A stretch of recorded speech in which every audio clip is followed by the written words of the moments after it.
Our first speaker this afternoon will be Amy Murray from Davie Resource Group, and she'll be talking on the business case for IVM.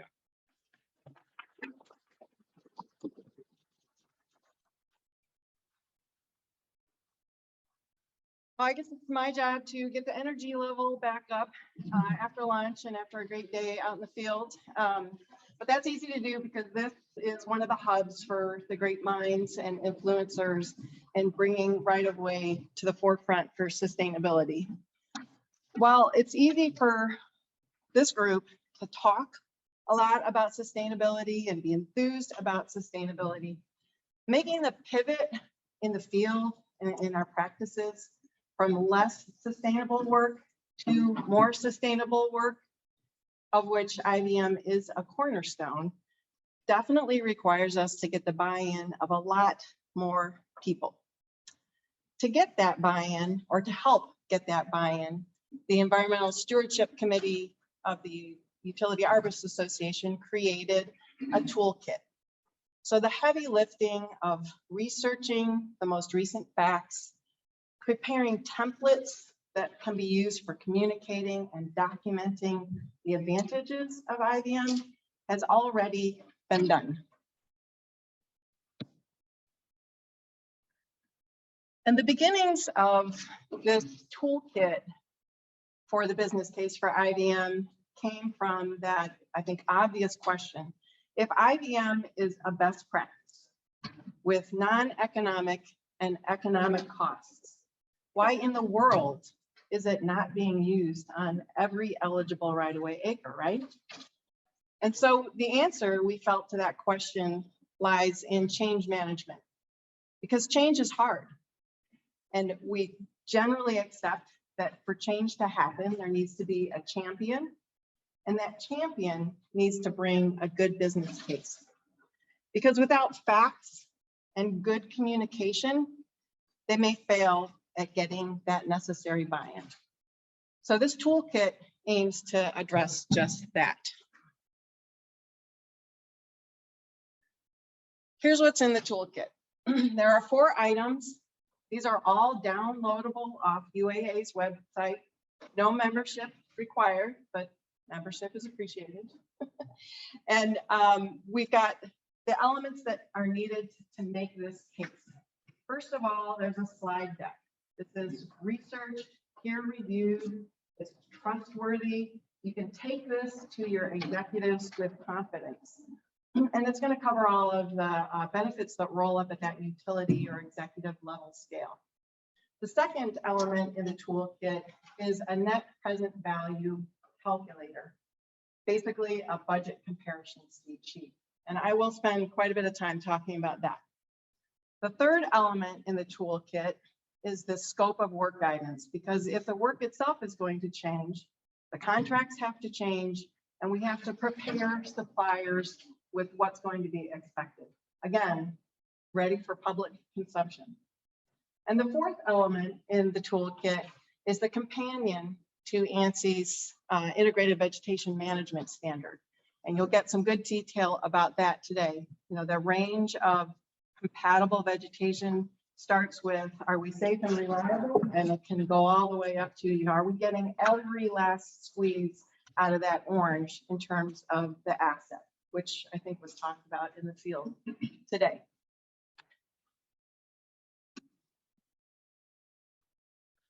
In that slide deck, these I believe are familiar to everybody here. You know, we have buy-in in this room, but here's what it reviews. Of course, the economic performance and the improvements seen there when programmatic IVM is adopted. Then there's regulatory compliance. There's environmental performance, the improvements in stakeholder relations, and employee satisfaction. Those are all covered in the slide deck and help to introduce the ideas for further discussion in those stakeholders that will either buy into or not the idea of transferring to programmatic IVM. So the economic benefits is where I'm going to spend the rest of my time. You're going to get good coverage on those other benefits from Dan and John after my talk today. There's, I think, fairly good understanding of where the lower cost element contributes to the economic benefits, right? When we have our sustainable community, we have fewer management inputs required. We have to go out there less frequently. We use less invasive or impactful methods to control it. We have to inspect less frequently. We probably have fewer customer relations complaints, legal challenges, and so on and so forth. So the fewer inputs leads to the lower cost. Less frequently talked about is the improved safety and reliability and how that helps with economic advantages from using IVM. When the area is maintained so there aren't conflicts with the facilities, we don't have as many vegetation caused outages. Outages are expensive, so we're saving money. Not only that, when we do have outages, whether they're vegetation caused or not, you can see down the right of way, you can get down the right of way. So those outages are restored more quickly. Again, cost savings. And then finally, getting sort of into, the ivory tower level considerations of the economic benefits. When IVM is used programmatically, because of all those benefits, environmental, economic, stakeholder relations, the triple bottom line, there's much better access to capital, right? We need investors, we need loans, we need support for our rate cases, we need support for system improvements. So economic benefits go beyond just the annual budget. First step down the budget rabbit hole, because we're going to go deep. What is involved in transitioning to programmatic IVM? How does that affect your budget, bottom line, and what are some of the impacts? Obviously, the investment up front, that can often be the stopper. Once we get past the philosophical idea, you have to spend money to cut down a lot more trees and mow all the brush and apply herbicide in either the same year or closer in time than you would if you were on your regular cycle. So initial investments cost money. However, and we'll see this played out in our net present value calculator, the returns on that investment, when it's applied long-term, when you're using IVM, and again, programmatically, not just cutting everything down once and then deciding later if you'll do the actual follow-up with herbicide, you get the positive results on that investment.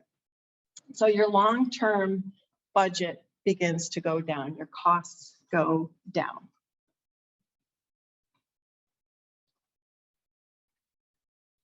We're talking about budgets. I said we were going to try to stay awake after lunch, and here I put a spreadsheet with tiny little print in front of you.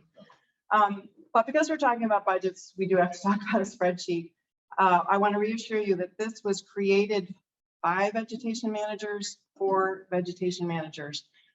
It had its origins in something created for capital projects, but we were able to convert that to something that's relevant, usable. I think once you get into it, pretty user-friendly. And actually, I'm crediting Caroline here with developing the user guide for making it much more user-friendly. It's a little, I think, busy and intimidating at first, but by walking through the user guide, you can kind of make sense out of it. Plus, I'm going to try to give you an overview today that will encourage you that this is worth doing and applicable to a number of different budget comparisons.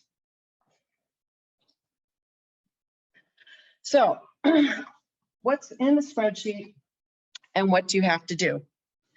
I'll start by saying that the green cells, if that's visible in the back of the room, kind of the contents in the middle, those are what the user populates with your data. The white cells are pre-formatted, they're locked. Those have the column and row headings as well as the calculations. If you somehow erase something or mess it up, just download a new version, no problem there. The spreadsheet has these colored tabs, and again, I've got this up there just to help me remember to describe everything. The tabs keep all your work in one place, or you can separate them out. It's, functions just like every other worksheet. We have our index and definitions. So if the user guide hasn't covered it adequately, you can quickly look in there about what we're talking about. The summary financial comparisons, maybe could use a little bit better title on that. I'll work on it. But That is the tab where the user will input the financial elements that apply to every alternative they're comparing. So what's the prevailing interest rate or the anticipated interest rate? What is the discount rate? What percentage, if any, of your investment can be capitalized? What's the study period? Are you going to set it up for 5 years or 10 years or 30 years? Those all go on one tab and they'll populate every alternative in the rest of the worksheet. Next to that, we have the calculations, a little bit of a gut check and proof to anyone who wants to see how this actually works, what's behind, in the sausage maker. And then there's a series of tabs that will illustrate or set up for the user each of the management alternatives they want to compare. So we assume there's your status quo, and for the purposes of our example spreadsheet, we assume that that is not IVM. You're basically trimming trees and mowing. Any number of scenarios can be compared against whatever your status quo is. And again, the user would enter their budget for those different alternative management approaches. What do you enter in? The rows are your years. The columns are your various outlays and revenues, and then some calculations at the end. So your outlays are going to be your initial investment, which hopefully there's some of that being capitalized, but it's called out that way. So the percentage that can be capitalized will be applied to those columns. Then there are your annual expenses, or if you're doing units, and you can identify these: removals, mowing, trimming, herbicide, professional services. We've left a couple columns up there for you to choose. Maybe you expect to buy right away. Maybe you expect to have to up your customer relations. So those indirect costs should be included in there as well. Then you keep moving right on it, and your unplanned expenses should also be added. I talked about outages. We presume that when we're managing the right of way well, we have fewer outages, and if you can make some estimates on those kinds of unplanned expenses, hot spotting, what have you, those are important in figuring out your budget as well. Keep moving right. If you think you'll have revenue from user licenses or anything else, for a true budget, we need to account for inflows and outflows. And then each tab, so each tab being one management alternative, generates your net present value of that year's budget. One alternative. You can do that as many times as you need to compare as many alternatives as you wish.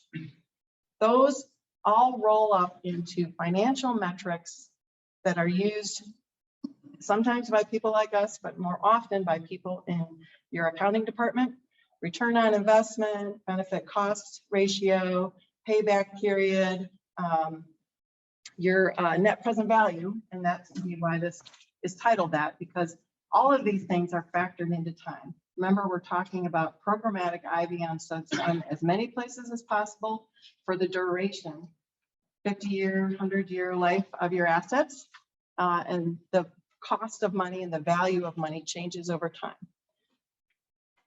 We don't have to get into the theory of that, but this has done all the homework for us. We want to get the work done. We want to show what the cost is going to be, and that's what the spreadsheet does. I'm going to take a breath. That was a lot. I have two use cases to illustrate how this can be used. This first one, simplest approach, we're not going to evaluate the entire program and everything that goes into the program. The tool can use for simple equations like that. We have a scenario where we just want to decide whether or not it's worth investing in using software and implementing a tree growth regulator program versus doing neither of them. Status quo is we're not doing it. The budget is entered for that. And again, we're playing that out over what are the impacts on our vegetation. Are our costs going up or down? When we get to implementing the software and using the tree growth regulators, we enter our other anticipated budget. And the values for those budgets populate those metrics: return on investment, net present value, benefit cost ratio, when's your payback period, what is your actual budget cost, just apples to apples. And if you can even read this, it's clear that the investment, while you have to spend some money up front, pays off over the 10-year project period because you have lower total costs over that project period, and you have positive results for all of those financial metrics. So that's one use case. Second use case, and I don't have enough time to talk about it in detail, is what this tool was developed for, to compare what we're doing now versus any other management alternative. Whatever changes we make, how that impacts our outlays, how that impacts our unexpected outlays, and then how that can compare and help us make decisions and discuss the benefits in financial terms familiar to the other stakeholders who have to either buy in or support or defend for a short-term decision and a long-term commitment to how we're managing the rights of way. So whether or not the IVM approach changes the vegetation for other benefits, we can at least break it down in those financial terms, which is the common denominator that everyone can understand, whether they're interested in the right of way, interested in the people, interested in the finances, interested in the energy, interested in investors. We have all the subject matter experts, I believe, that created this document in the room here, this total toolkit, not just the net present value calculator. Our goal here is to raise awareness of the usefulness of this, the applicability of it, the ease of getting it from the UAA's website, and whether we can use that in our own programs or encourage other people to take advantage of it. I hope we'll be able to do more of that. Any time for questions? I'm not sure. Yeah? Does anyone have any questions about how to use it, or the cases that they have where would it work for that? Does anyone think they would use it? Factored in the cost of bringing in, like, we were talking about lunch today about bringing in the ecologists, you know, it's like ramping up. Was that factored into this? Well, two responses to it. One is there is room in the template to add any costs that are anticipated for whatever the management or decision is. And then secondly, in the examples, the downloadable template contains, yes, we have like increased professional services or decreased professional services, depending on which route is being taken and examined.